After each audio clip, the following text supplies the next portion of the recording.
You're listening to the 12th Man Fan Jam on the Seahawk Positivity YouTube channel. Oh no!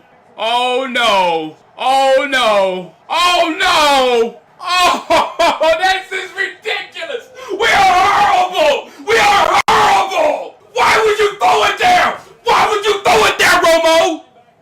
Why would you throw it there? What are you doing, Romo? What the hell? This is a $100 million quarterback! And now it's time for another edition of the 12th Man Fan Jam with your host, the Reverend Moses of the St. Paul Island Church of Seahawk Positivity. Yes, thank you, Magic Voice. This is indeed the self-appointed Reverend Moses of the St. Paul Island Church of Seahawk Positivity, and welcome one and all to a very special Cowboy edition of the 12th Man Fan Jam, the show made up of Seahawk fans from around the world talking about your Super Bowl champion Seattle Seahawks. Over the next few moments we share together, we hope you are entertained, we hope you are enthralled, and we hope you are enlightened as we discuss the upcoming game for your Super Bowl defending Seattle Seahawks. So sit back, relax, wrestle up a beverage or sin of your choice, and remember, mamas, don't let your babies grow up to be cowboys. As is with the usual with every show, we are not alone. No, I'm joined like I am every episode by the 12th Man Fan Jam Posse, a ragtag group of diehard Seahawk fans from around the world. First, the yin to my yang. You can find his Minecraft videos on the Suffolk Blue YouTube channel. He wants Cooper Helfet to be his cowboy. From merry old England, it's Matt. Good morning, Moses. How are you? Wonderful, Matt. Good morning. How are you? I bring good news and bad. Oh, what is the good news? Well, the good news is this weekend is Motherland in Seattle, and as I understand it, no fewer than 12 UK Seahawkers will be going over to enjoy the festivities. Wonderful. What's the bad news? I'm not one of them. Oh. That's very really sad. depressing, actually. That is sad. You know, I don't even know why I'm bothering with this whole show now. I might as well just go to bed now and be done with it. All right. Good night, Matt. Good night, everybody. See you later. Well, that's okay. Don't worry. If Matt goes or not, we're still well covered, because also here from the state of Washington, his tailgating before games is a thing of urban legend and beauty. He stays out until the cows come home. He is Dustin. Hey, yeah, I'm excited for this Motherland weekend thing, too. I'll be heading up there to the hotel tomorrow morning, actually. So it's too bad you're missing out, Matt. No, it's going to be some fun. Man. For the rest of you listening, you're being warned. And also from the state of California and just up the road from 49er headquarters, our own man behind enemy lines. He'd like to lasso some 49er fans and put them in the Hooskow. You know him as Zorn76. We know him as Statsman Mark. Mark. Hello, everybody. And it's not often I get to say this, but go Rams. Go Rams. You know, the kids are here and they love that. They love rooting for the Rams this weekend. It's very strange, but we're going to go with it. And finally, last but not least, yes, we have a special guest in the guest host seat this evening, also from sunny California. His comic strip Game Buzz Comics featuring Buzz, the honorary Seahawk, as he mischievously goes through many Seahawk-themed shenanigans. He is Mike Pascale. Mike, welcome. Hey, everybody. How you doing? Woohoo! Great. How are you? All right. Honored and privileged. Oh, it is all ours. Believe me. We're so excited to have you this evening. We're gonna have a little special interview with Mike very shortly. But before we do that, let's talk a little bit about the show itself. For those who have listened or watched this before, thank you for joining us once again. For those who are listening for the first time, don't worry. We promise we'll be gentle, but be careful. Matt is thinking of Cooper Helfet, so we'll have to be careful of that. The show is run like a regular NFL game. We have 4 quarters, and we also have some 2-minute warnings. In the first quarter on this show, we will have an interview with Mike Pascale and his Game Buzz comic strip work. Quarter 2, we'll do the good, bad, and ugly of the Redskins game from Monday night. And we'll also go over our predictions from last week to see how we did. 2-minute warning right before halftime, we'll have a very special headlines and punchlines. If you haven't heard that before, that's where we take a headline from the NFL and we add our own punchlines to it. At halftime, we have once again the return of the world famous 12th Man Fan Jam Show halftime trivia that you can play along with as well. And our defending champion, Matt, who came from behind last week. As always. Very exciting to listen to. Overtime victory. So he'll be defending his I don't know what you want to call it. Defending your championship, I guess. Yeah, my meaningless trivia championship. Because it's not a crown. This is a cheap show. There's no crown involved. So, whatever. Now, maybe a plastic ring of some kind. In quarter 3, Statsman Mark and Medic Matt will catch us up on the injuries and stats of the game coming up against the Dallas Cowboys. And, of course, quarter 4, we will give our predictions, our prognostications, our game balls. And at 2-minute warning, Dustin will talk about the game he played in Madden about the Cowboys and the Seahawks. So we'll see how that goes. And let's go ahead and start the first quarter. Usually we do the news with Will. As you notice, Will is missing this evening. We have an APB out for him. I believe he said something about going to find Tony Romo and that he couldn't quit him. I don't know what that means. A little Brokeback Mountain effort. So we're going to move on from that. And I think we're going to go right into an interview with our special guest, Mike Pascale. Mike, how are you doing this evening? Just fine. How are you guys? Good. I am moist with anticipation. You are still here. That's great. Gracious. He's made it all the way through the first quarter. I'm so happy. I haven't been ejected either. Not yet. So many of our other guests have never made it this far. If kind you of don't like know, Ninja Warrior. Yeah, exactly. If you don't know Mike's work, he does a comic strip called Game Buzz, which is just fantastic.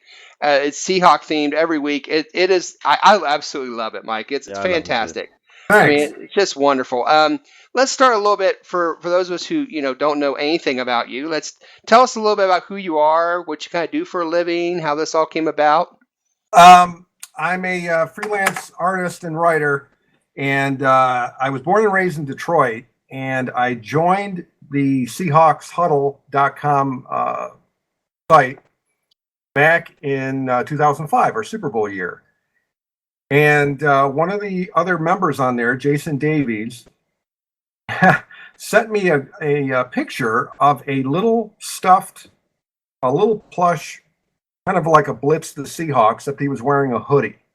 Something that he picked up at some local store. He lives in Anchorage. Found it some store or something.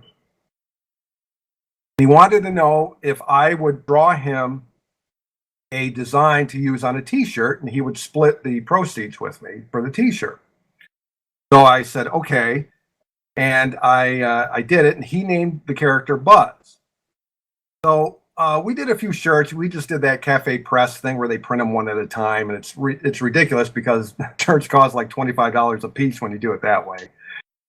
But we both really liked the design, and then he suggested doing a comic strip. I had written and drawn and published my own comics back in the 90s with a character named Brewhead and another character named Nasty Monster Hunter. And I went to the Kubert School for comic book art. Well, so I've been doing comics since I was a little kid. I used to do them in junior high, and my dad would Xerox them, and I'd sell them to my buddies for 10 cents. So he thought we could do an online comic strip every week. So I started that for the 2006 season, and I've been doing it ever since. I don't get paid for it.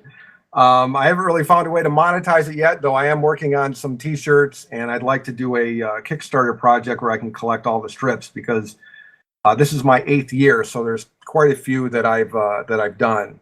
Wow. I usually do them weekly during the season, and then in the off season, I try to do once a month.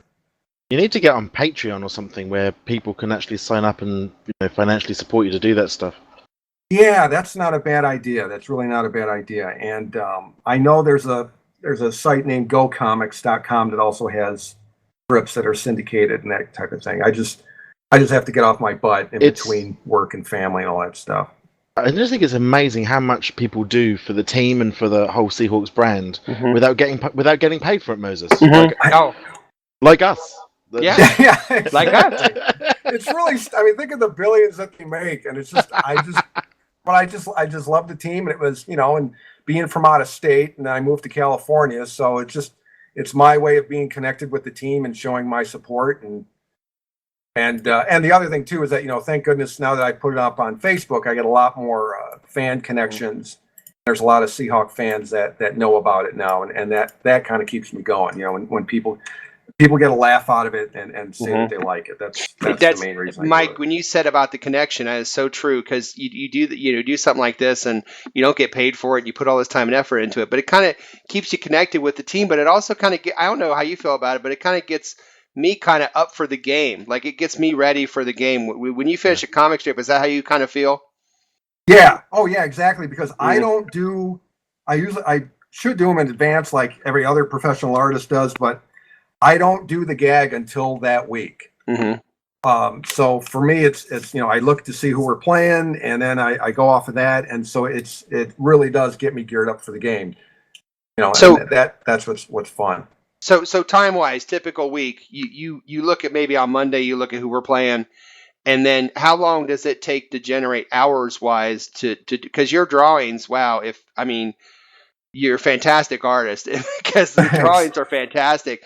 But how long does it typically take for a comic strip from beginning to end for you? Well, I do have to cheat a little bit. I use what's known in the industry as sprites. And what that is I've drawn a bunch of different poses of the character, and then I just copy and paste those for what I need for the strip, and I'll change like his mouth or his eye or something, or an arm if I need it.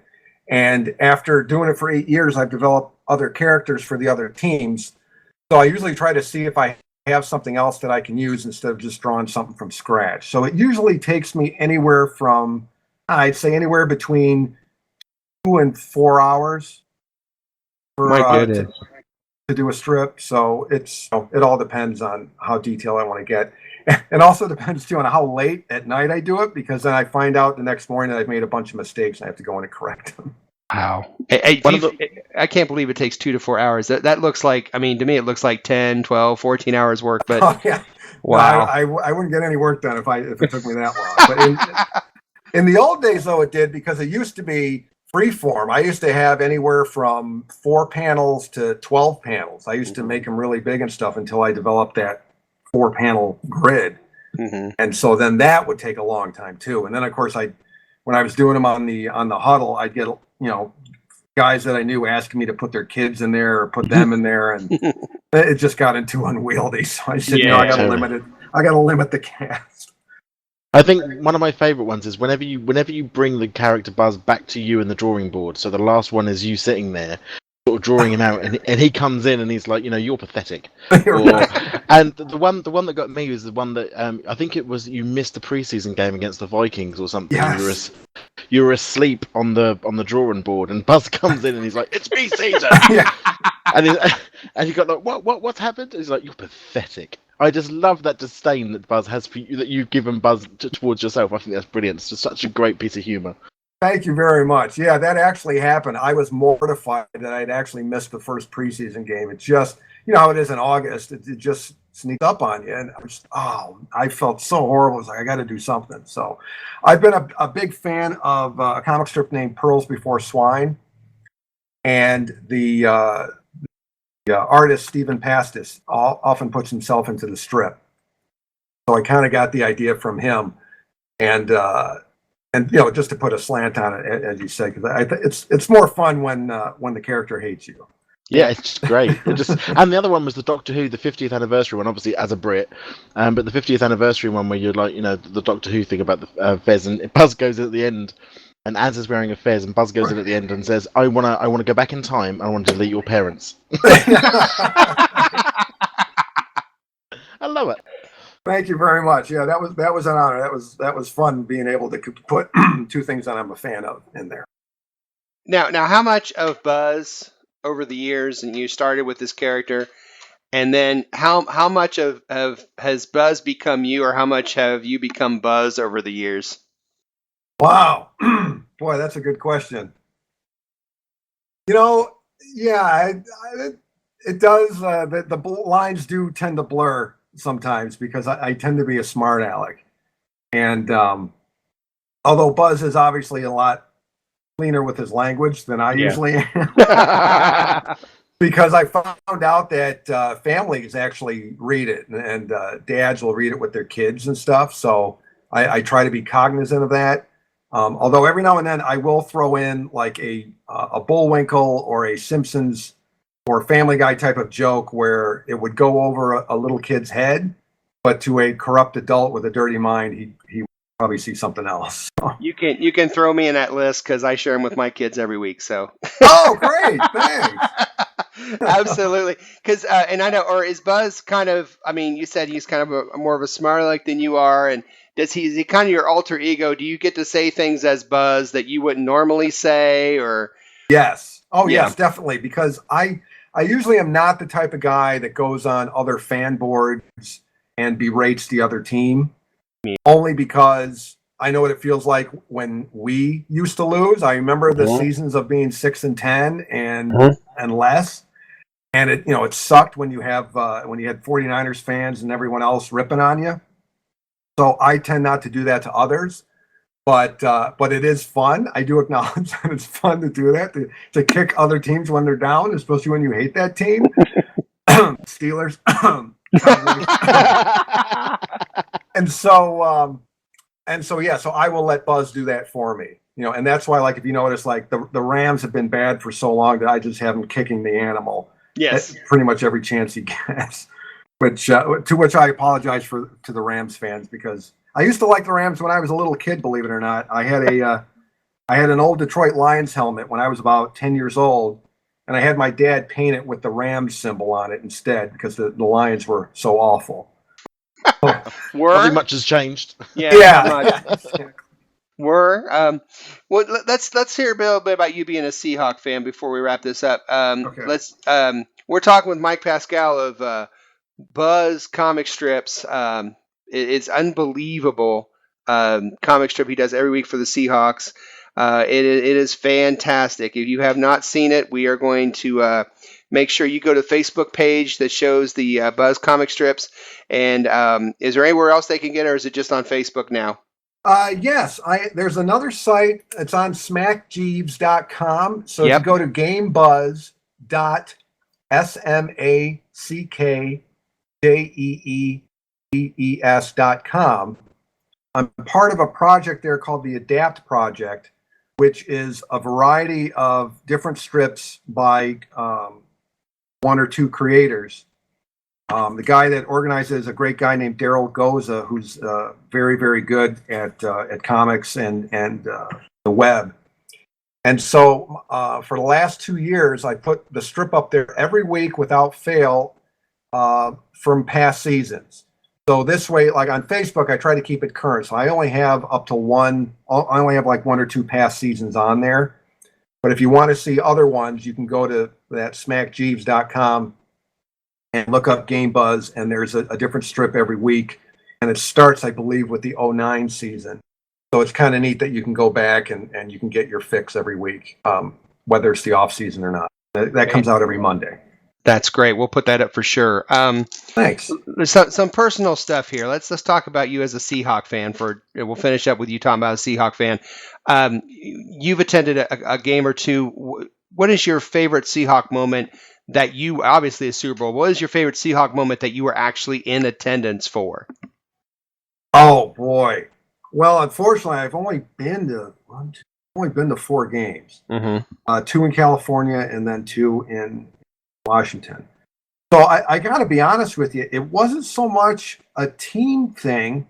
It was being part of that crowd. That first time I went to Quest, when it was called Quest, and I'm way up there where the covered part of the stands are, and it got so loud and so crazy. I stood for most of the game, and I never stand because I like sitting down. I'm a lazy old dude.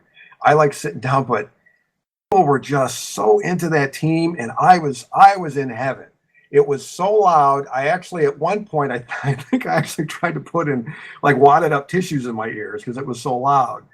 But my wife and I it was great. I just felt like, I've always been an outsider, being a fan of comic books and heavy metal and music and stuff like that. And I was one of those guys that did well in school. And so I I didn't smoke, I didn't drink, I wasn't a jock, you know.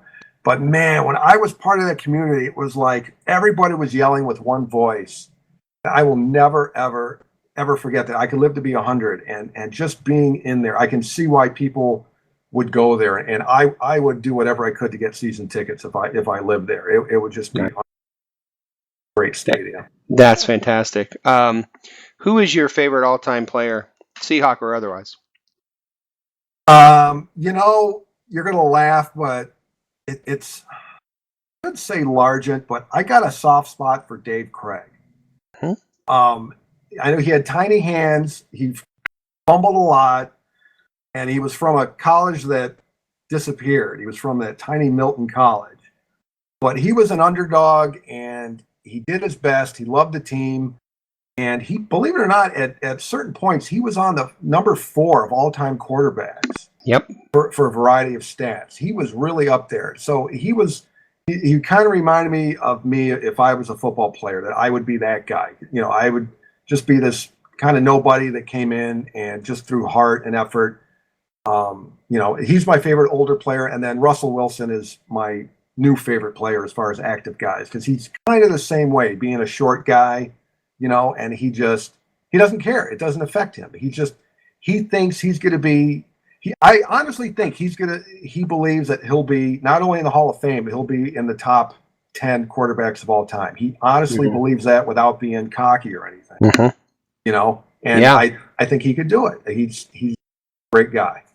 The self-belief he has is amazing. The self-belief he has is amazing. But listen to you talk about the family. I remember when I went over to my first game in Seattle, which was the Patriots game in 2012, and you're so right, because for me, living all the way over here in merry old England, watching it on television is one thing, or listening to it is quite another thing. But when you're actually there, and suddenly you've got other 12s coming up and shaking your hand and hugging you and patting you on the back and screaming in your face, and suddenly you realise that you are part of this enormous blue and green family around the world, and that just blew me away as well. So I completely understand where you're coming from with the whole family aspect of the 12-man. Yeah, it's great. I don't know if we're going too long a time, but I'd love to know how you became a fan. Matt, being an England. Me? I was very lucky. We've had on this program before about my story, but essentially what happened was that my mum bought a pair of pajamas when I was a kid, and those pair of pajamas happened to have Kurt Warner on them, and I happened to fit. She bought 2 pairs. One was a Miami Dolphins pair, and one was a Seahawks pair, and the only one that fitted me was the Seahawks one. So therefore, Seahawks became my sort of de facto team at that point, and I used that as an excuse to stay up late to watch football. So I was one. I always laughed and said that I was one dress size away from being a Miami Dolphins fan. Which would have been a tragedy, to be fair. Would have been a tragedy. Lucky for us is the truth. That is Mike Pascale. He is the author, the artist of the Game Buzz comics, featuring Buzz, everyone's favorite Hawk. I know he's my favorite Hawk. I know he's my kid's favorite Hawk. We are thrilled that he is here to join us for the rest of the show. We'll go ahead and end the first quarter here. It's the end of the first quarter, bitches. Mike, thank you so much for getting to know you a little bit there, and we're going to come back in the second quarter, and I think we'll talk a little Seahawk football. We'll go over the Redskins game, and awesome. we'll be right back after this quick break. You're listening to the 12th Man Fan Jam on the Seahawk Positivity YouTube channel. Always a cowboy family all the way through and through. Meet our 2 little children, silver and blue. Oh, I'm from down in Texas and the Cowboys are my life. I once had sex with a cow, my cousin is my wife. Yep. And now it's time for the second quarter of the 12th Man Fan Jam. In the second quarter, we will be discussing the good, we will be discussing the bad, and we will be discussing the ugly of last week's game. Here to take you through the second quarter is once again our host, the self-appointed Reverend Moses of the St. Paul Allen Church of Seahawk Positivity. Yes, thank you again, Magic Voice of the 12th Man Fan Jam Show. This is your self-appointed Reverend Moses of the St. Paul Island Church of Seahawk Positivity, welcome you back to the second quarter of a very special Cowboy edition of the 12th Man Fan Jam Show. We just talked with Mike Pascale, Game Buzz comic strip artiste, and we're going to talk a little bit about the game from the Redskins last week, Monday Night Football. We're going to have the good, the bad, and the ugly. We are going to go in order this week. Usually we switch it around, but this week I think good, bad, and ugly pretty much typifies that game. So we'll start with me, and I will be the good. And I think the good that came out of this game was watching Russell Wilson doing what he normally does, which is take a game in the palm of his hands and basically take complete control of this game, something that nobody does. Everyone does it, but to me, nobody does it better than number 3. He was just amazing. Dustin, what did you think about Russell's performance? I was surprised how willing he was to run. Normally, that's not really his thing. He kind of likes to throw the ball a little bit more, but there was times where you could see he just decided, you know what, I'm running, and he just took off. It's real effective. I was really impressed with how he played. He did a lot of good things for the team. That you put another quarterback back there, and those things aren't getting done. He's just real crafty and real fun to watch. Mm-hmm. I agree. But you know, I got a call from my mother during the game, and she's like, "He better stop running because he's going to get hurt." And I said to my mom, "But how many times did he get hit? You know, he always slides." And the thing is, I think the problem is the whole nation saw that and said, "Oh, he's going to run." He ran because he had the opportunity. He looked out and saw 30 yards of pay dirt with guys on man, so they weren't looking back at him. I mean, I think he was just smart enough to realize, hey, I can get 20 yards here. I'm going to take it. Yeah, totally. I mean, look at who we were playing. I mean, we're playing Washington, and I've never seen a defense it was like the parting of the Red Seas. It was like you were on the sideline, Moses, saying, open up. And these huge holes just were opening up in their defense left, right, and center. How could he not run? How could he not run? I mean, it was too easy for him to do so. But you're right, he's so clever at the slide. I mean, obviously the baseball stuff comes in. So clever at the slide, getting down at the right moments, taking, no risks whatsoever. And, you can't ask more from a quarterback. That's very true. Mike, what did you think of Wilson's performance Monday night? Oh, it was spectacular. And in fact, I found myself a couple of times saying, why didn't he do that in week so-and-so? Because there were times when it looked like it was a designed run, and then other times you could tell he really wanted to pass, but that open field was just beckoning him. He's like, well, why wouldn't I? Mm-hmm. There's 20 yards of nothing in front of him. Well, hell, I'll just take off. And he did. He was great. That first drive in the first quarter was just unbelievable. It was just great. He just, I'd love to see Romo try that. Yeah, me too. Especially. Yeah, there was Shango. Yeah, I would actually would love him to try that so I could see Cam Chancellor knock him over. That would be great. That would be great. Well, unfortunately, he might knock him out of the game. We don't really want that. I think we want to keep him in the whole game. Although the idea of Brandon Wheaton coming in is also very exciting. Mark, I know you had some good, but I know you also probably saw a little bad there. Well, first, I'll stick with a good comment, and that is the Russell Wilson scramble where he eventually dumped it off Marshawn could easily qualify for an ESPY as Play of the Year. Yes, absolutely. What a fantastic player! What a way to keep a player alive. Amazing. Mm-hmm. It was unreal. But as far as the bad goes, it was a little. It was surprising, really, to see 2 long 50-plus yard completions, both to Deshaun Jackson. One, he made a heck of a catch, and the other one really shocked me, although they only got a field goal out of it. But I think I expect Dallas to try the same because they're going to have to throw everything and the kitchen sink to have any kind of prayer this Sunday. Yeah, and that kind of surprised me, too, because I felt like coming out of the second half, Dustin, that the game plan of the Redskins was, hey, we're just going to start chucking the ball and hope that this works and just pull all the stops out. And unfortunately for us, it did work, and that was a little bit concerning. I didn't like the way they were able to get all the pressure on Wilson there in the second half. And some of the plays they made it was frustrating to watch. I've never been so frustrated watching my team win a game with all the things that were going on. So yeah. And they never, lost the lead or even had the game tied except for 0-0. And I was still frustrated and a little bit nervous there in the second half because it started to have a feeling like this might not end so well. So it it got you a little bit watching it, that's for sure. It's a different era of Seahawk football, Mike. We're starting to complain when we win by 10. What's going on? I know, isn't it terrible? I think just to say though, I mean, you say you were surprised that they started to throw it down the field. When Alfred Morris is only able to get 29 yards out of 13 attempts, what else are they going to do? Nothing else was working for them. So really, what did they have to lose apart from throw it down the field? What got me was not that Richard Sherman was exposed, which is that nonsense which they always come out, because they threw at him once, I think. Then he was covering the other side as well, with covering two men at the same time.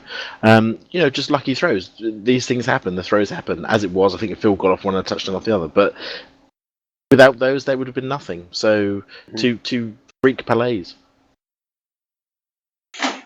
I know, Matt, you had some uglies that you wanted to talk about. Now, what's my favorite subject, Moses? Everyone, what do I talk about all the time that really frustrates me? Oh, tight ends. I thought you were going to say tight ends, but I always talk about tight ends. That's correct, but that's not what frustrates me. No, what penalties? I think it was the penalties. I think that might have been a little bit ugly, to be frankly honest. What got me more than anything is that 8 of them occurred on the line of scrimmage. Yeah.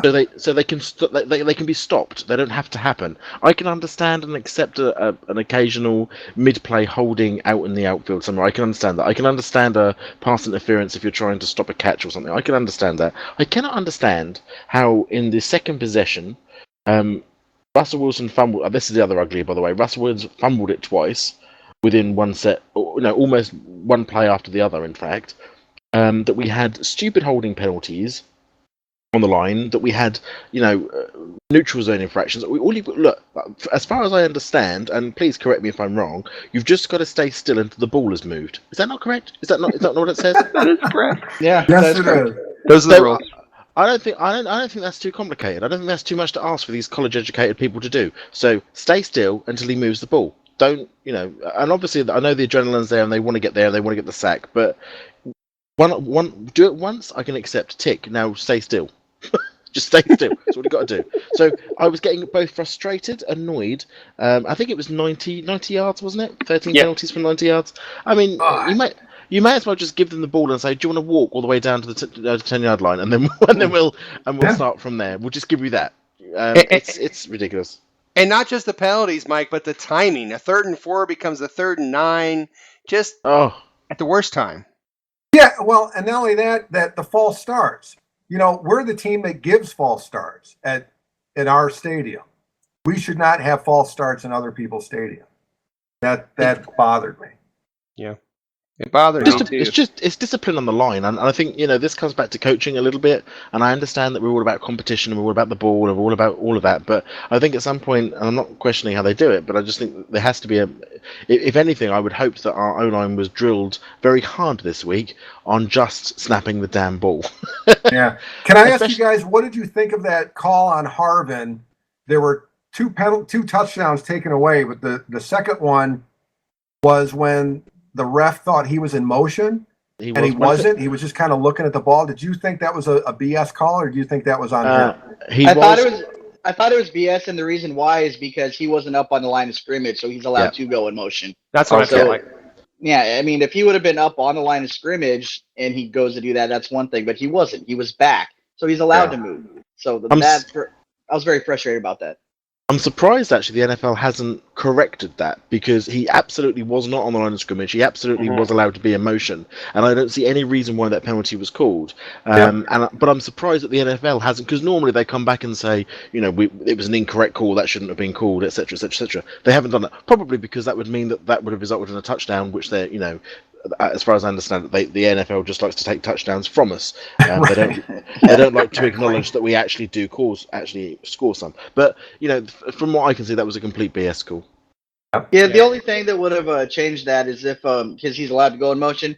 If they were saying his first step was towards the line of scrimmage when he went in motion, That's Wasn't. different because you have to be moving parallel to the line of scrimmage. He turned what it was. He turned his body to face Russell Wilson, is what he did. But he didn't move forward. He didn't move forward. So again, I think it's a BS call. It didn't look like it to me either. But that's the only thing I can think of where they could have called anything. Well, the only other reason I can think they would have called anything was because it was obviously Monday Night Football, and they didn't want us to run away with the game and have another crap game where people don't want to watch it because we, destroyed the opposition. Right. Yeah. Well, I know I'm not alone when I say this, but my son, it's our 20th year of fantasy football. My son's got a team this year, and going into Monday night, he needed 23 points from Russell Wilson. He said, "Oh, that's not going to happen." Well, he lost by 3 points. If any of those touchdowns by Harvin would have connected, my son would have won. So I know. I know he's not the only one. I should. Hey, we got to change the rules because this isn't working for us. But 13 penalties were bad. In fact, I'm glad you brought the 13 penalties up, Matt, because it is time before we go 2-minute warning to do our headlines and punchlines.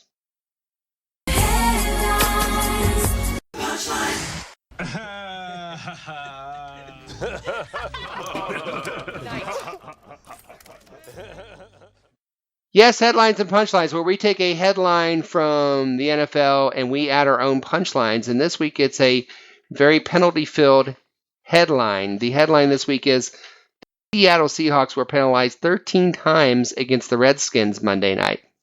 So I know I have a couple. I know Will was not here, but he had a couple. Somebody want to take over the reins for Will's? I've got 2. I've got 1. All right. All right, so I'll read Will's then. Do you have Will? Yeah. Can you see the type? And I got one. Mark's got one too. The gang's all here. Okay, here we go. I will start with Dustin. Do you have them? I do. Okay, Dustin, here you go. You ready? Yep. The Seattle Seahawks were penalized 13 times against the Redskins Monday night. And Roger Goodell swore he did not see the video of the game prior to the penalties being called and promised, but hold on. Take 2.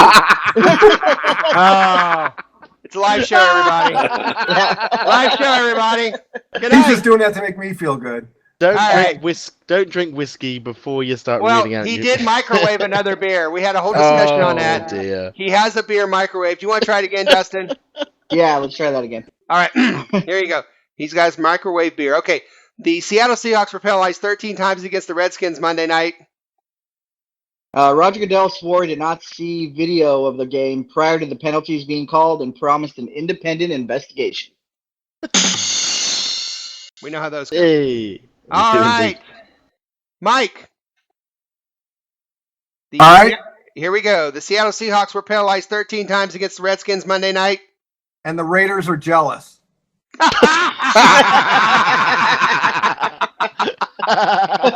Nice. Mark. They were said, we are the ones that are supposed to be penalized. How dare you take away our badness? It's those uniforms, those black uniforms. Mark, the Seattle Seahawks were penalized 13 times against the Redskins Monday night. The over-under from Vegas for Seahawk penalties was 19, so we actually did really well. Oh, beautiful, beautiful. Let's see. Matt. Yes. The Seattle Seahawks were penalized 13 times against the Redskins Monday night. Resulting in a little boy being denied a win at fantasy football in Indiana. Oh. You should be ashamed, NFL. No, you should be ashamed. No justice. No justice. All right. My turn. The Seattle Seahawks were penalized 13 times against the Redskins Monday night. The Seahawks plane was flagged for delay of game from departing from the airport. I'm not surprised. No, I'm not either. Matt's got another one, I see. I have, yes, I have. Okay, the Seattle Seahawks were penalized 13 times against the Redskins Monday night. The NFL has written to referees asking for them not to practice flag throwing during an actual game. Oh, Dustin. Seahawks were penalized 13 times against the Redskins Monday night. And alcohol sales to Percy Harvin's fantasy owners increased 45% by the fourth quarter. Nice one, Will. And Seattle Seahawks were penalized 13 times against the Redskins Monday night. I haven't seen that much yellow laundry since I worked with 7-year-olds at summer camp. All right, that was a good one. Very good. Yeah, I didn't know if I might get that, but yes, I was a camp counselor, 7-year-olds about 30 years ago. All right. Mike, feel free to take any of these and draw a cartoon about any of those. Yeah? I'm just doing your job for you now. That's fine. You just my God. These are golden, man. These are golden. All right, here we go. Dustin, golden, nice. We'll have a shower later. Oh, no. Oh! Get out. Yes, I went there. Good night, everybody. Finally, Dustin. Seattle Seahawks were penalized 13 times against Redskins Monday night. And referee Jeff Triplett is listed as questionable for this Sunday's game with a torn labrum in his throwing shoulder. Will is absolutely genius. That's Will, ladies and gentlemen, phoning those in. Thanks, Will. God, those are great. Okay, here's the last one before we go to our 2-minute warning.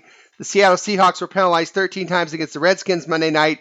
Not one penalty for Pierre Garçon being a punk-ass bitch. Yeah! All right. And we're at the 2-minute warning. Holy shit, it's a 2-minute warning. We're at the 2-minute warning. We'll go very quickly over our predictions and prognostications from last week's game. Of course, a 27-17 win for Seattle.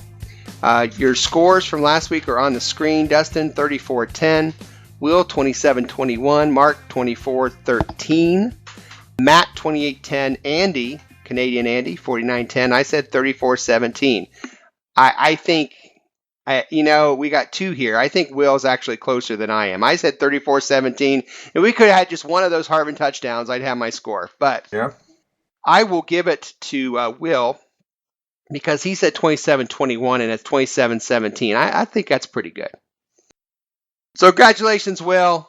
You once again win, yes, a copy of the 12th Man Fan Jam home game.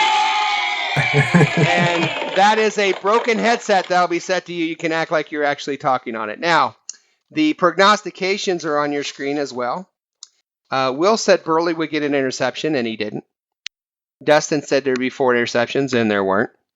Mark said Michael would get a carry, and he didn't. Matt said 3 interceptions, and there weren't any. So basically, everything we say whenever we do a game prognostication, just ignore us because we just talk utter crap. Yeah, this was bad. And Andy said Smith will get a fumble. He didn't. And I had 110 yards and 2 touchdowns for Harvin. It didn't happen. The player of the game has to be Wilson again. Yes. I think it kind of happened, but you never said touchdowns that counted. So yeah, I'd give you that win, Moses. All right, I get that one. I get that one, and I get a.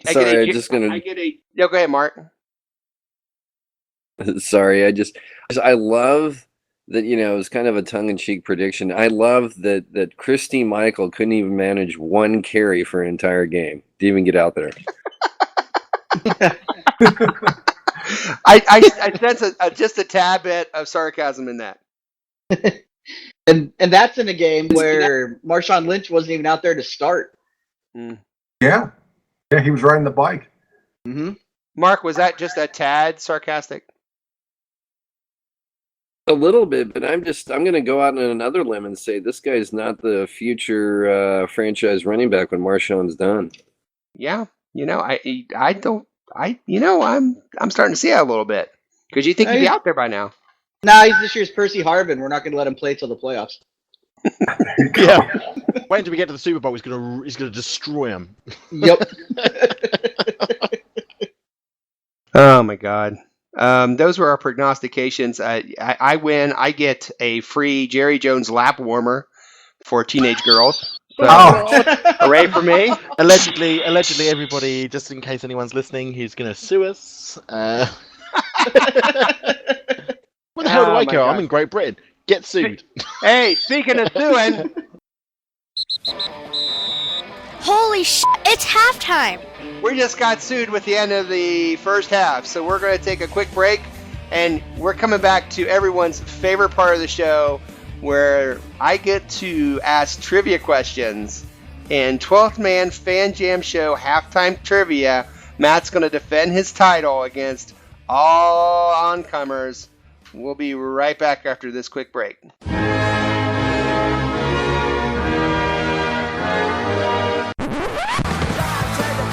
Hey, this is Matt, all the way from merry old England, and you're listening to the 12th Man Fan Jam.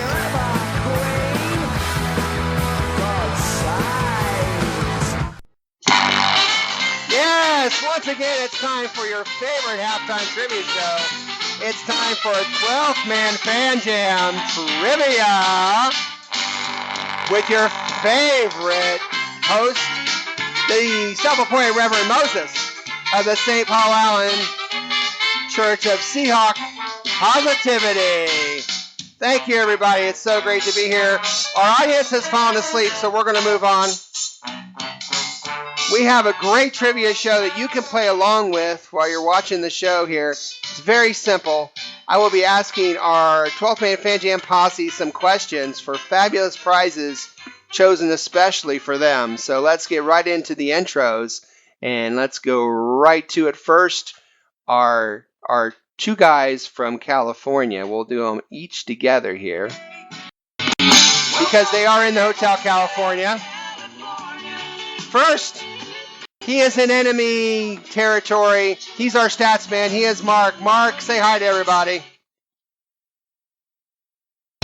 Hello, everybody. Mark is passed out. Mark is there! The crowd goes wild. Oh. All right, and also from California, since we're got a California theme, his Game Buzz comics are circulating around the world of Facebook. He is Mike Pascale from California. Mike, welcome to our trivia show. Thank you, sir. Kids love it. The kids love Way it. too happy for this. He hasn't Way he too hasn't happy. He hasn't heard just your wait. organ yet. Oh, no, you haven't heard the organ yet. We also have a challenger from Washington. He loves to microwave his beer, everybody. Little one bourbon, one scotch, and one beer. He's Dustin. Dustin! I want the question. I'm going to score. Nice. Beautiful. All right. And finally, shut up, George. All right. And finally, our defending champion. Oh, yes. Never mind the bollocks, people. Here's our champion.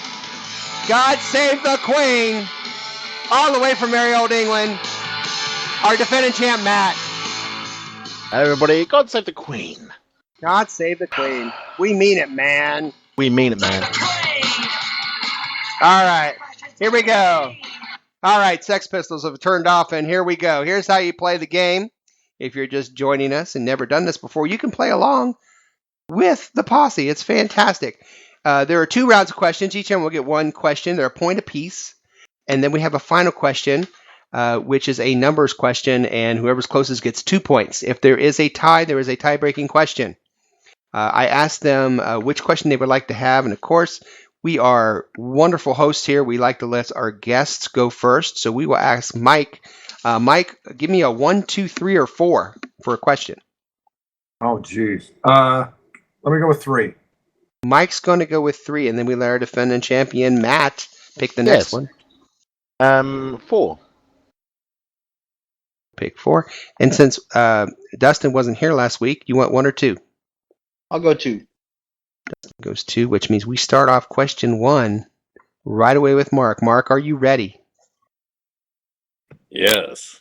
Oh, Mark is ready. Mark is ready. All right, here we go. Mark, the first question is this. When's the last time in the regular season the Seattle Seahawks lost to the Dallas Cowboys at home? The last time the Seahawks lost to the Cowboys at home, was it 2002, 2003, or 2004? Oh, wow. I am going to go with 2002. I'm going to go with 2002. Mark. I'm sorry, Mark. The answer is 2004. Oh. Nope. So, Mark. Everybody knows that. Yes, Marcus. That was that Monday night game. You remember that Monday night game? No, please, I didn't get that He question. blocked it out of his mind, like any fan would. Yeah, good point. Good point. Was that seriously that Monday night game? Oh yeah. Yeah, it was.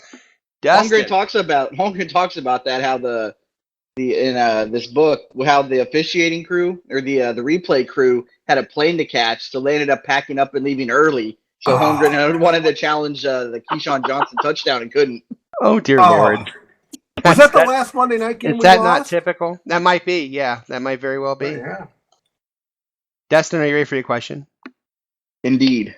Okay. When is the last time in the regular season the Seahawks beat the Cowboys in Dallas? So when's the last road win for the Seahawks against the Cowboys? Was it 2002, 2003, and 2004? Oh, Dustin. She's back, baby. The organist. Thinking music for you, Dustin. Last time in the regular season the Seahawks beat the Cowboys in Dallas. Was it 2002, 2003, or 2004?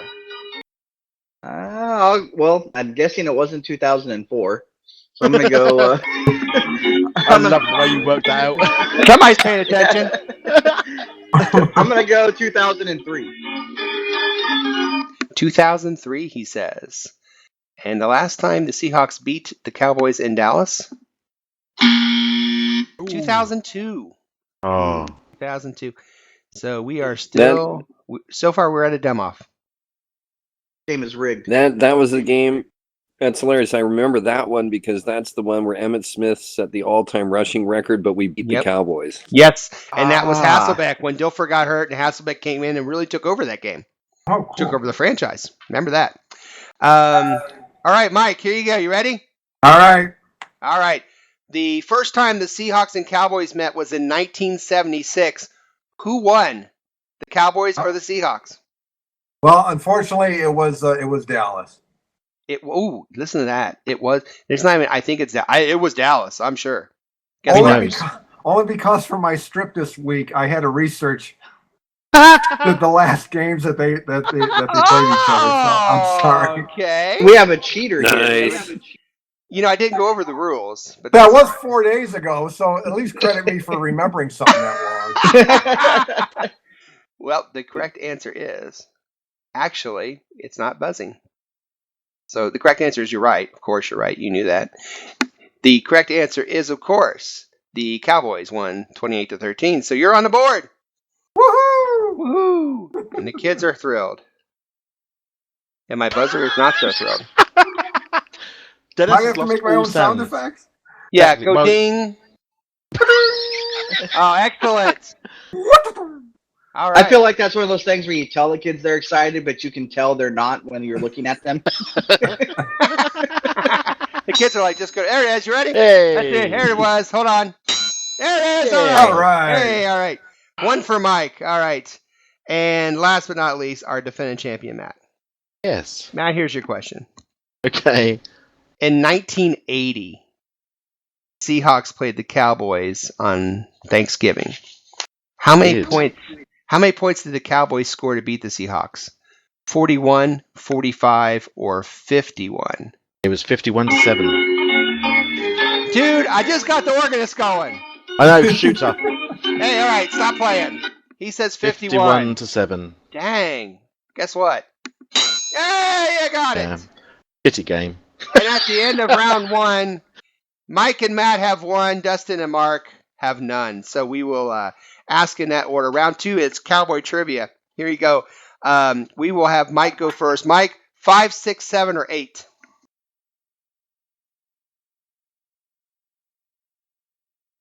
Mike is passed out.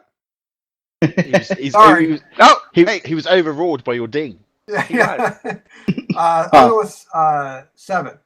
Mike will take 7. Matt? 6. Dustin? 5.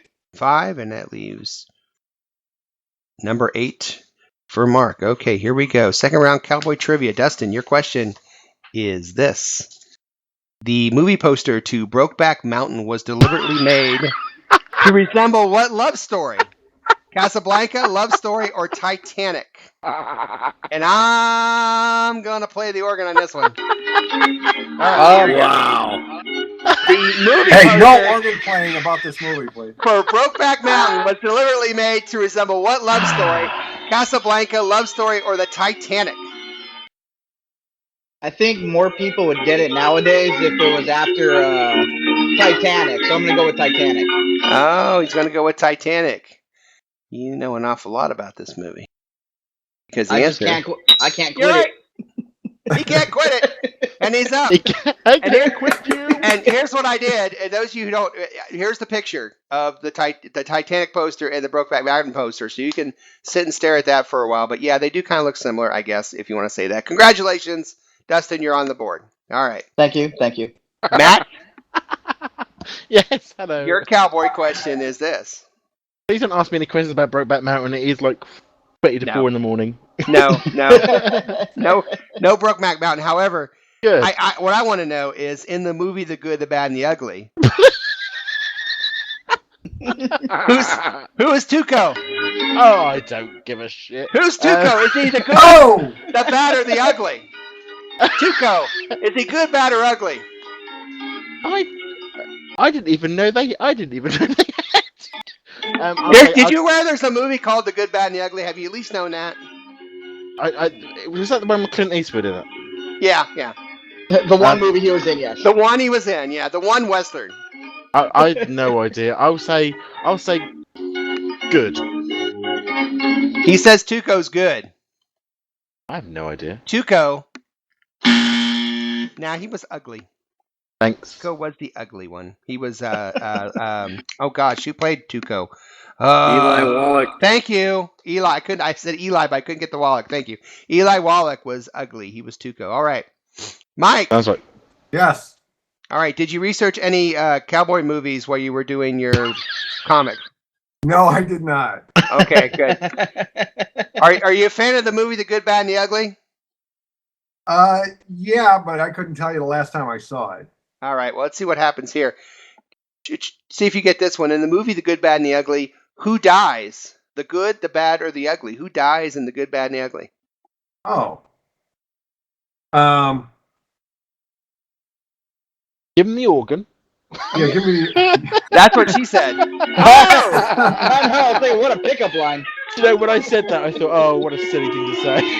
I gotta go with the bad. He's going with the bad. I'm sorry, Mike. You didn't have anywhere near enough organ there. No, we gotta give you a little bit more organ. That's what she said again. Oh my God, she's saying it. All right, he said the bad, and the bad is the correct answer. Whoa! So, wow, Mike, you got 2 points here. Totally lucky. Let's. You don't have to be good if you're lucky. Yeah, exactly. Yeah, they're mostly lucky in this show. All right, Mark. Here's the situation. Everyone's got points. It's 2 for Mike, 1 for Dustin, 1 for Matt, and Mark. This is to hopefully get in the game here. In the movie The Searchers, who is John Wayne trying to rescue? Is it his niece, his daughter, or his sister? If you've not seen The Searchers, you need to watch it. One of the best movies ever made. I'm not a big Western fan, but The Searchers is awesome. In The Searchers, who's John Wayne trying to rescue? His niece, his daughter, or his sister? Oh man, of course I did not see this. God, I know everybody else's trivia. Niece, daughter. Give him the organ. Boy, I'll Give him just. the organ. You know, and I'm gonna say, damn it. I'll just say daughter. He's gonna say daughter. The answer is it's his niece. Ooh. It's his niece. So here's where we stand as we go into the final question. Mark with 0, Dustin with 1, Mike with 2, and Matt with 1. So the person with the most points gets to decide if he wants to answer first or last. So Mike, do you want to? It's a number game. The first one to get closest to it gets 2 points. If everybody, without going over, if everyone goes over the closest person gets the 2 points. Do you want to give a number first or last, Mike? I'll go last. He'll go last. All right. Clever boy. And we will Good strategy. We will go in reverse order as points, and that will be Mark, and then Dustin, and then Matt, and then Mike. Okay, here we go. Here is your final question. The last time the Seahawks played the Cowboys in the playoffs in Seattle was 2007. We all know about Romo and what a wonderful job he did holding the ball. How many yards rushing in that game did Sean Alexander have? Sean Alexander was the leading rusher for the Seahawks in 2007. How many yards did he have in that game? And we're going to start with Mark, I believe. Oh boy. You have to understand I was drinking quite heavily. Let's see. So I'll give my anchorman guesstimate of 125. 125. Okay. And then we'll go with Dustin. Dustin, how many yards did Sean Alexander have rushing in the playoff game in 2007 against the Cowboys? More than me. Okay. We got a winner. No. Yep. There we go. That much I know. I'm going to say 83. 83. Matt, how many yards did Sean Alexander have? No, I'm almost past the point of caring. I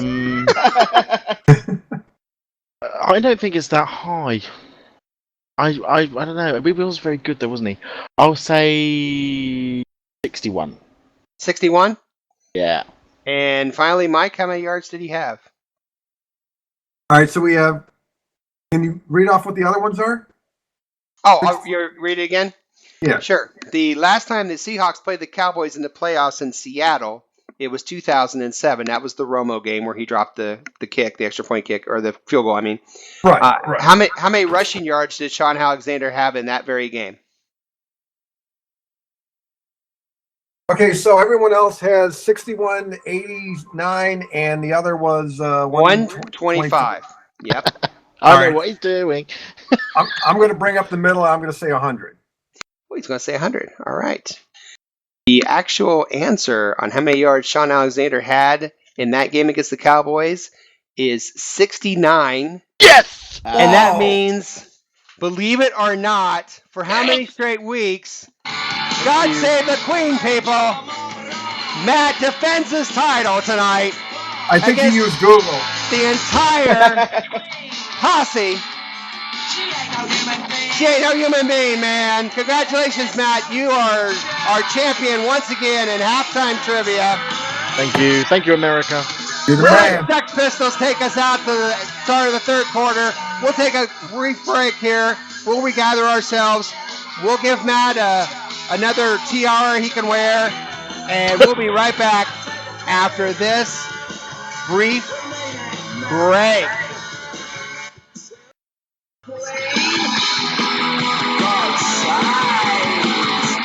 You're listening to the 12th Man Fan Jam on the Seahawk Positivity YouTube channel. Oh, I love the Cowboys, they are my favorite team. I watch them every Sunday, they really make me scream. I wear all blue and silver, even down my socks. And when they score, I stomp the floor, my house falls off its blocks.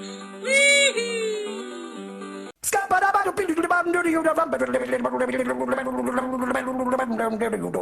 He's the stat man. And he's Medic Matt.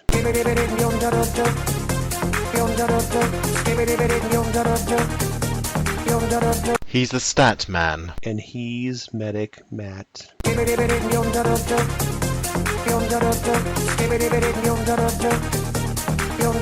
It's the third quarter, bitches. Yes, and welcome back to the start of the second half of this very special 12th Man Fan Jam show. We just had Matt once again defend his title of halftime trivia champs. Congratulations, Matt. You have a acceptance speech you'd like to give? I just wish that at some point you Americans would just learn more about your own game. What can I say? Oh! Ouch! So if you're out there and you'd like to challenge Matt, please drop us a line, 12manfanjam@gmail.com. Please. I would like to say that I don't know that trivia is an American game, but I do know that not all those are football questions, so it's not just about the game. Yeah, but which one did you get right, Dustin? It was the Brokeback Mountain question, wasn't it? Oh! Yeah. Oh! I know movies. You know, I know Man. Cowboys. There's a good thing we're not in a pub. Yeah, Somebody good thing would we're not in a hit with bottle pub. by now. Yeah, Man, I tell you what, where was the Three Amigos questions? I would have nailed all those. and it's a good thing because next week I don't know there are many Ram movies that I can pick, so it might be it for a while. Oh my God. Ooh, yeah, that'd be tough. No Ram movies. We are going to talk about stats and injuries. We're going to start with our stats man, Mark. Mark, what is the biggest stat coming into this game with the Cowboys? Well, now let's see. I think for the Cowboys, in order for them to have a decent shot at even thinking about winning this game, they're going to have to be able to run the ball. And they are averaging, it turns out, 4.9 yards per carry. But Seattle is only giving up 2.6. And the other stat is easy, and it's not surprising that the Seahawks are 17-1 with Russell Wilson as their starting QB at home. I like that. I like both of those, Mike. Yeah. Which one really stands out to you, the running game situation or Russell winning at home? Uh-oh. He'll be back. I think he forgets that he mutes his mic. That's okay. You go ahead, Dustin. You answer that question. Oh, sorry about that, you guys. Oh, Mike's back. That's all right. That's what I get for doing work in Photoshop using the wrong key. That's all right. Hey, Dustin, that's okay. Dustin watches porn during the show, so don't worry about it. Multitasking. I got to go with Russell. Yeah. You're going to go with the Russell stat? Yeah, I think so too. Dustin, what do you think about the stats? Which one's bigger, the running game or the 17-1? Oh, definitely the 17-1, man. That's almost unprecedented. That's pretty amazing. That is pretty amazing, Matt. Yeah, absolutely. I mean, but then, he's just one man on a team. Let's remember that. Well, and I was talking to a guy at work yesterday about the game who's, of course, unbiased Colts fan, and I said, I feel like most teams get 3 or 4 points for home. I feel like the Seahawks should get 7. And he looked up and said, "Oh no, you get like 10." And that's a guy that, that's a guy that's not necessarily a Seahawk fan telling us that, we get 10 points for our home crowd. So I think that's also a big factor.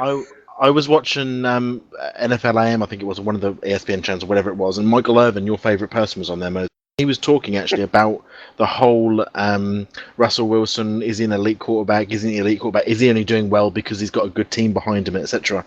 And actually, Irvin made some really, really, really good points, which is, if you took Russell Wilson out of this team and put any other quarterback in there, there's no way necessarily they'll be able to do what they've done. They've been there, they've done that, they've seen quarterbacks do that and fail.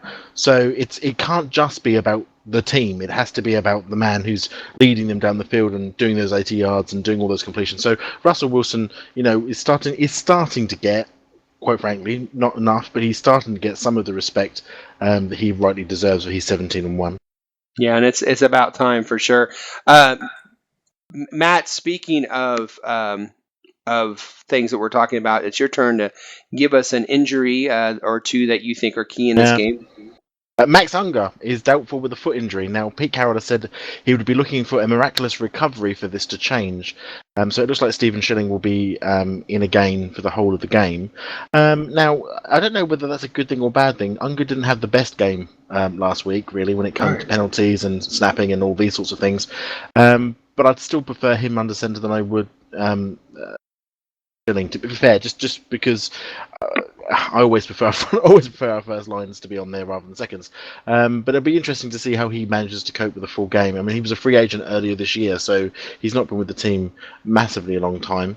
And Chancellor is questionable with a hip, but he says Pete says he will be at pre-game warm-up, and they'll see from that moment whether or not he'll be able to play. With the offense going to be, look, Dallas are going to not just run it, but Romo's going to throw this ball. Let's be honest.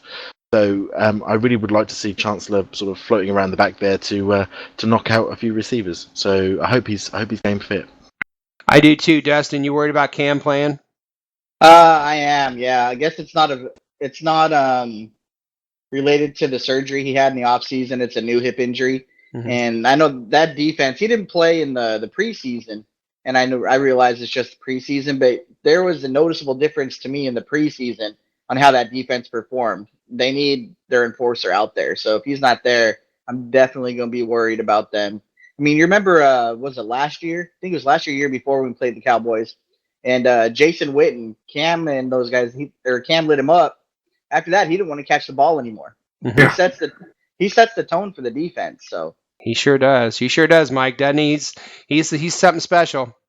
Wham Bam Cam Chancellor, that's his name. Mm-hmm. Virginia Tech. Amen to that.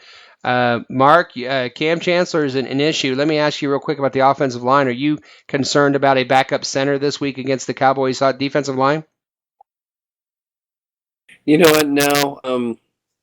I just think that, leading up to this game, I mean, they've had to just get him acclimated, all week long, and RW is going to make sure that he's prepared. So I'm not, Unger's good, but I think we'll be able to overcome that. Chancellor's the bigger worry, but I think just at home, I just think we're going to be okay. I mean, it means we'll, maybe we beat him by, 3 fewer points, but I still see a pretty big win. I do too. Well, let's do this. Let's end the third quarter. It's the end of the third quarter, bitches. And we will take a quick break and we'll gather ourselves. And since you talked about adding and subtracting points from a score, let's get ready for our predictions, our prognostications, and our game balls, which will be, and of course, at 2-minute warning, we'll have Dustin's Madden replay as well. Let's go ahead and get ready for the fourth quarter. We'll be right back after this quick break. You're listening to the 12th Man Fan Jam on the Seahawk Positivity YouTube channel. I want the Dallas Cowboys to be the pallbearer at my funeral so they can let me down one last time. Jason Witten, slow as hell. Brandon Carr can't even cover a receiver who was laying on his back. Brandon Carr can't even cover a receiver who is laying on his back. Cowboys defense is Ryan Reynolds in Green Lantern. He was very bad in that movie. And now it's time for the fourth quarter of the 12th Man Fan Jam. Here to lead us through the final quarter is once again our host, the self-appointed Reverend Moses of the St. Paul Allen Church of Seahawk Positivity. Yes, welcome back to the fourth and final quarter of the 12th Man Fan Jam Show, Cowboys Edition. We're so glad you decided to join us, as well as our special guest, Mike Pascale from Game Buzz Comic Strip. A great comic strip and featuring a little Seahawk guy named Buzz that gets in all kinds of trouble with some characters. It is really a great comic strip. If you haven't looked it out, we will have the sites to get you there at the bottom of this YouTube video, as well as throughout the YouTube video itself. Make sure you look on Facebook page. I believe it's Game Buzz Comic Strip, is it not, Mike? Yes, it is. Yeah, Game Buzz Comic Strip. All right.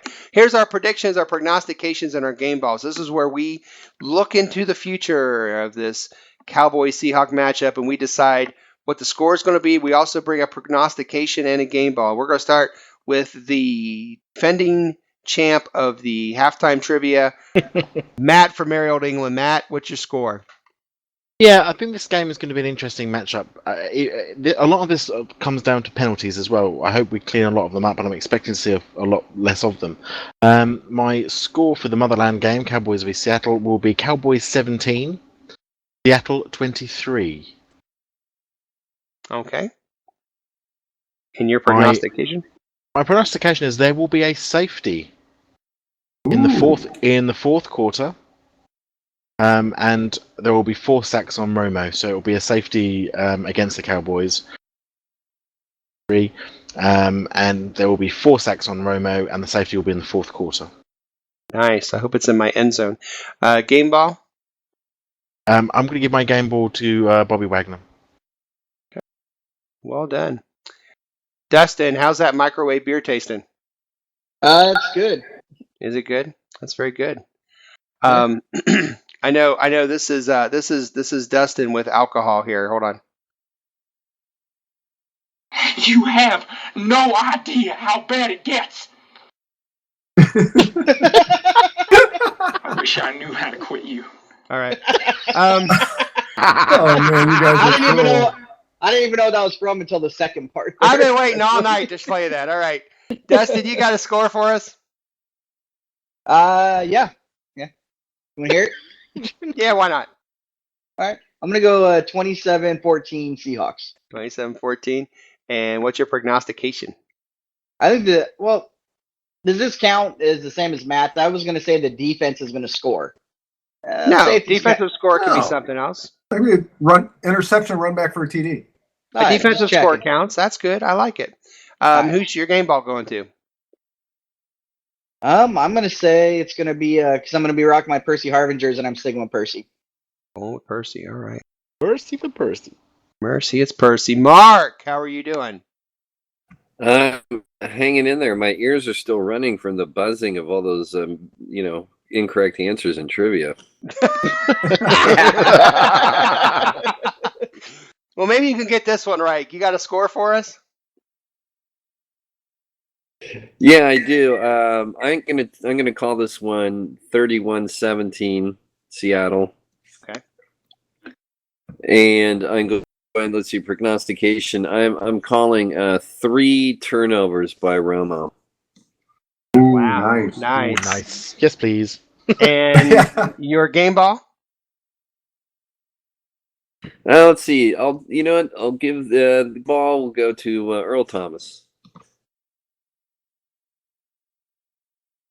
Mike, we are so glad you joined us this evening. We've had a ball with you, sir. Yeah, thanks, Mike. Thanks. Yeah, no, this was great. I loved it. I envy you guys. Well, this is a lot of fun, and we're glad you're a part of it tonight. You got a score for the game? Yes, I do. I have Seattle 24 and Dallas 17. All right. And what kind of prognostication can we get from you? Okay, I think that Irvin will have more sacks than Ware. And at some point in the game, Bryant and Sherman will get into a fight. Nice. All right. I see a replay of the kind of a lower key replay of the Crabtree incident. Yep. Goes to shake his hand, he gets pushed away. Only Yep. a little bit, yeah. Who's your game ball going to? I'm actually going to give it to Marshawn Lynch. I think we're gonna surprise him with some running. Yeah. Very nice. All right. And finally, for me, I give the score 34-20. And I don't think it's going to be that close. I think there's going to be a mercy touchdown there at the end. This week, I think it finally happens. I think Harvin gets 2 TDs, and they're going to count this week. Yes. Harvin with 2 counting touchdowns, and I'm going to give Averill my pregame ball. I think he's going to have. I didn't say a forced fumble, but I'm going to kind of throw that out there. It's not my prognostication, but I think Averill's going to have a forced fumble on Romo on the blind side. I think he's going to come over and just knock the living bejesus out of Romo at one point, and the ball's going to go scooting out, and we're going to recover it. But that's my game ball goes to him. That's not my prognostication. My prognostication is Harvin 2 touchdowns. So now it is time for our 2-minute warning. Holy shit, it's a 2-minute warning. And in the 2-minute warning, we always talk to Dustin. Dustin plays this game in Madden. Before it happens, he took the Cowboys and the Seahawks. And Dustin, how did the game go in Madden? Give us some details. Well, it mirrored what will happen in real life because, as everybody knows, Madden's the most accurate way to tell the outcome of an upcoming game. Oh, wow. So it was a good one. Russell Wilson threw for 235 yards, 2 touchdowns. Percy had 6 catches, 121 yards. Michael Bennett and Brandon Meebane both had 3 sacks. Meebane scored a touchdown. And then Kevin Williams jumped in there with 2 sacks. Dallas was held to 164 total yards and had 3 turnovers. And the Seahawks won 28-3. Wow. Wow. That'd be a great score. I love that to happen. Wouldn't that be great to happen? And one of these days it's going to happen. And when it does, man, you go right to the first quarter because that's going to be a big deal. That'll be sweet. Isn't that what we're all shooting for? Really? Exactly. Exactly. Wow. And exactly. Unfortunately, it exactly looks like it's time to bring another wonderful and amazing 12th Man Fan Jam to a sad close. We are so glad that you decided to waste some time with us this weekend. And as usual, it was a show that raised the bar here at the Seahawk Positivity YouTube channel. We certainly hope you laughed a little, you cried a bit, and maybe you learned a little something along the way. And what did we learn during this show? Well, we learned that Matt wants to drill our offensive line. I don't know what that meant. You're not the only one. Yeah, we learned that Dustin still microwaves his beer, which is good to know. He I can't keep it quit cold. you. And apparently, I gave Mike the organ. I don't know what that meant, but there it is. I'll just lay it out there. On behalf of our wonderful guests, Mike Pascale and Buzz, Statsman Mark, Dustin, my partner in crime, Matt, this is your self-appointed Reverend Moses of the St. Paul Allen Church of Seahawk Positivity, saying enjoy the game Sunday, and of course, as always, go Hawks! Go Hawks. Go Hawk! Go Hawks! Go Hawks.